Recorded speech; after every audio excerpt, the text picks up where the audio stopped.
there, Chris Chipman, aka The Chippa here, from the TheChippaMadeThis podcasts. The Chipman Brothers Tangent, Shooting the Shit with Chippa, the Talkbuster podcast, and Creating Geeks, to be more specific. I also do some stuff over on my YouTube channel. You can find it by searching Chris Chipman on YouTube or Chippa, or just going to patreon.com/thechippa. Before starting this special episode out, I'd like to raise a glass, propose a toast to Kay over at Salem Horror Fest and everyone helping her put on that festival these past 5 years, particularly last year and this year. This is a preview or a curtain call for this year's Salem Horror Fest 2021. This is the 5th year of Salem Horror Fest. And again, I just wanted to propose a toast to everyone within the Salem Horror Fest community, to Kay in particular for her continued fight for the rights of horror fans and the rights of people in the world that don't seem to get them, no matter how hard they try. Like I said before, my first year covering was last year, the 2020 Horror Fest, which happened in the very beginning, well, it seemed like the very beginning, but near the end of the first year of the COVID-19 pandemic.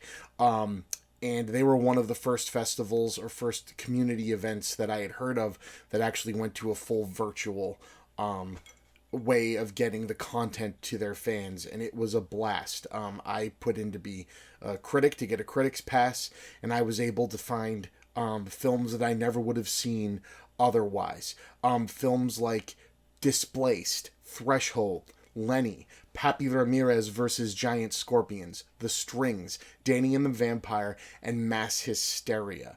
You can go to TheChippaMadeThis. You can search for Salem Horror Fest. You can search for these movies. You can see my coverage. I did reviews of all of them, and I got to interview the cast and crew from all of them. It was an absolute blast last year, and I cannot wait to be involved and help spread the word and get the excitement rolling this year, and maybe even get out there in person to see some of you awesome fans in person in Salem, Massachusetts, which we weren't able to do last year. With that in mind, for those of you who have never been to Salem for Halloween and are planning on coming, I live in Lynn, Massachusetts, the town over. I've been going to Salem my whole life. Please note, New England is old and small. The roads are not convenient. The parking situation is not convenient. Things are very squashed and compressed. Salem is one of the best places to be for Halloween, and I hope you have a great time visiting. Just be respectful. Wear a mask and anticipate that everything is going to take longer than expected and there's going to be crowds. And remember, if you're coming to Salem Horror Fest, you have to be vaccinated despite what any of the other rules within the city are. Now, I try to go into festivals like this blind. I like being surprised. A lot of these movies get their traction by really catching you off guard.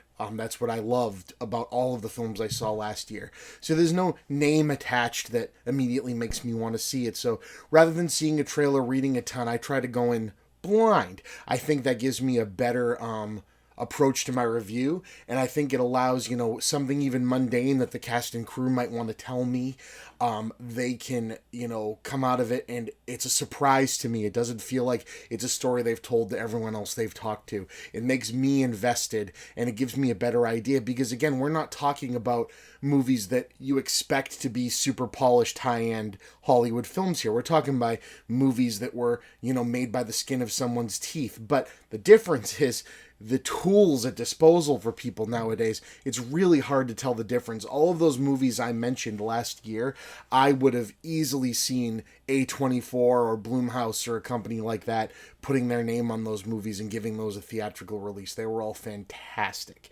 and I expect nothing different from this year. The jury, I'm sure, did a fantastic job in picking these movies. But just from name and poster work alone, I picked 4 that I absolutely am going to start my year this year by seeing. For features, they are a film called Brain Death, a feature film called Dawn Breaks Behind the Eyes, a movie that I have no idea what's going on, but it sounds amazing. Snapper, the man-eating turtle movie that never got made. This kind of is giving me the Papi Ramirez versus Giant Scorpions vibe. No idea if that'll be the same, but can't wait. And 2 Witches. For shorts, I picked 3 just from picture and title alone: Koreatown Ghost Story, Sundown Town, and Witch Hunt. I cannot wait to check out all of these films, and I cannot wait to share my thoughts with all of you. Now, everyone listening to this or watching this, whether you found me because you're a fan of me or found me through a post about Salem Horror Fest, get in on the conversation. Find me on Twitter. I'm at TheChippa. That's CHIPPA. If you're interested in seeing what else I've done, I have over 200 podcasts out there. Just search TheChippaMadeThis. Go over to YouTube. Go to my Patreon if you want to throw $1 to somebody. I try my best. I do stuff, about Blockbuster, as you can see here. The Blockbuster I worked at was actually in Salem. I love supporting the Salem Horror Fest. I'm strange. I'm geeky. I love this kind of stuff. If you do interact about the Salem Horror Fest on Twitter, try to, expand, reach out to the community. Hashtag Salem Horror. Tagging the festival as well at Salem Horror Fest on Twitter. And remember, this video should be releasing shortly before Salem Horror Fest starts. The live stuff is going to be from October 1st through the 10th, and the virtual program is going to be October 2nd through the 31st. If you go to salemhorror.com, you can figure out how to buy tickets, how to get there, how to see all this stuff. And again, Salem has millions of different things going on outside of this during Halloween as well. So get over here, be safe. No fear, stay spooky. And again, if you get a chance to meet Kay or any of the people who run Salem Horror Fest, be sure to thank them, because the amount of effort and time and respect that they have for you as a fan of horror, as a fan of this genre, as a fan of just spooky, fun, independent, separate from the bullshit of everyday life. This is the festival you want to come to. These are the people you want to interact with, and these are the movies you want to watch. So, to be continued. You'll be hearing more from me. This is a curtain call for Salem Horror Fest, or curtain raise. Curtain raiser, you will have so many beautiful sights to behold. Anyway, Salem Horror Fest 2021. Let's go. Let's kick it off. Cheers. Bye bye.